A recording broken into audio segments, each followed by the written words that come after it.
ఈరోజు ఈ రెసిపీ చేయటానికి మార్నింగే 5కే లేచానండి. రెసిపీ ఏంటి అనుకుంటున్నారా? చామదుంపలు కోడిగుడ్డు పులుసు. అసలు ఈ రెసిపీ ఇప్పటి వరకు నేను ఎప్పుడూ ట్రై చేయలేదు. ఫస్ట్ టైం ట్రై చేస్తున్నాను. నార్మల్గా కోడిగుడ్డు పులుసు, చామదుంపల పులుసు అయితే చేసుకునేదాన్ని ఎప్పుడు.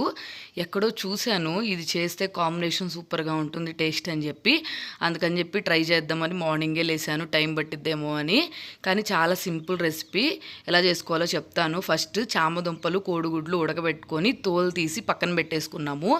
నెక్స్ట్ ఒక గిన్నె తీసుకొని దాంట్లోకి సరిపడినంత ఆయిల్ యాడ్ చేసుకొని దాంట్లో ఫస్ట్ సన్నగా తరుముకున్న ఉల్లిపాయలు కొంచెం ట్రాన్స్పరెంట్గా వచ్చిన తర్వాత లైట్గా పసుపు వేసి ఈ రెండు కొంచెం మిక్స్ అయ్యేటట్టు మిక్స్ చేసుకోవాలి. నెక్స్ట్ ఒక కప్పు నిండా సన్నగా కట్ చేసుకున్న టమాటో, కొంచెం గ్రేవీగా కావాలనుకుంటే టమాటోస్ పేస్ట్ లాగా చేసుకుని అయితే వేసుకోండి. నేనైతే ఇట్లా సన్నగా కట్ చేసి వేసుకున్నాను. ఇప్పుడు ఈ టమాటాస్ కొంచెం మగ్గేదాకా ఉంచుకోవాలి. దీంట్లో కొంచెం కరివేపాకు, పులుసు కర్రీస్కి కరివేపాకు ఉంటే టేస్ట్ చాలా బాగుంటుంది, స్మెల్ వస్తుంది బాగా మంచిగా.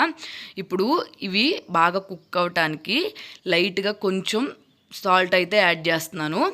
ఏంటంటే కర్రీకి తగినంత కావాలనుకుంటే తర్వాత యాడ్ చేసుకుంటాము. ఫస్ట్ టమాటాలు, నెక్స్ట్ ఉల్లిపాయలు ఈ రెండు మగ్గటానికైతే మనము ఉప్పు అయితే వేస్తున్నాము తొందరగా మగ్గటానికి.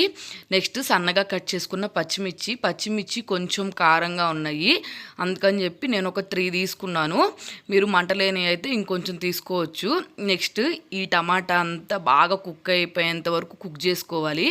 మనం సాల్ట్ వేసాం కాబట్టి వాటర్ కన్సిస్టెన్సీ కొంచెం ఎక్కువ వస్తుంది కదా, కాబట్టి అది కొంచెం కుక్ అయిన తర్వాత ఒక స్పూన్ అల్లం వెల్లుల్లి పేస్ట్ అయితే యాడ్ చేసుకుంటున్నాను. ఈ అల్లం వెల్లుల్లి పేస్ట్ని ఎలా స్టోర్ చేసుకోవాలి ఏంటి అని చెప్పి మన ఛానల్లో వీడియో ఉంది, ఒకసారి చెక్ చేయండి.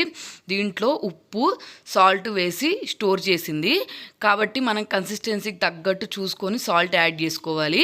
నేనైతే యాడ్ చేయట్లేదు, ఇందాకను ఈ అల్లం వెల్లుల్లి పేస్ట్లో ఉంది కాబట్టి కొంచెం కారం యాడ్ చేసుకుంటున్నాను. ఎందుకంటే మా పిల్లలు కూడా తింటారు, కారం ఎక్కువగా ఉంటే తినరని కొంచెం యాడ్ చేసుకున్నాను.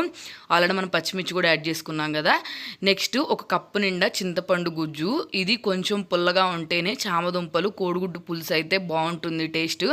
ఎందుకంటే చామదుంపలు బంకగా ఉంటాయి కదా, కాబట్టి కొంచెం చింతపండు గ్రేవీ ఎక్కువగా ఉంటే బాగుంటుంది. నెక్స్ట్ దానికి తగ్గట్టు కొంచెం వాటర్ యాడ్ చేసుకొని ఇది బాగా మరగనివ్వాలి, అంటే ఒక మంట తగలనివ్వాలి. ఇలా ఉడికిన తర్వాత మనం ముందుగా పీల్ చేసుకొని ఉంచుకున్న చామదుంపలు చిన్న పీసెస్గా అయితే కట్ చేసుకున్నాను నేను. పెద్దగా ఉంటే బాగోవు, అందుకని చెప్పి ఇట్లా కట్ చేసుకొని కోడిగుడ్లు పీల్ చేసుకున్నాం కదా, ఇవన్నీ ఈ పులుసులో యాడ్ చేసేసుకొని వీటిని బాగా కుక్ అవనిస్తే పులుసు అయితే రెడీ అయిపోతుంది. టేస్ట్ అయితే చాలా బాగుంది. మా వీడియోస్ మీకు నచ్చినట్టయితే ఫ్రెండ్స్ వెంటనే సబ్స్క్రైబ్ చేసుకోండి.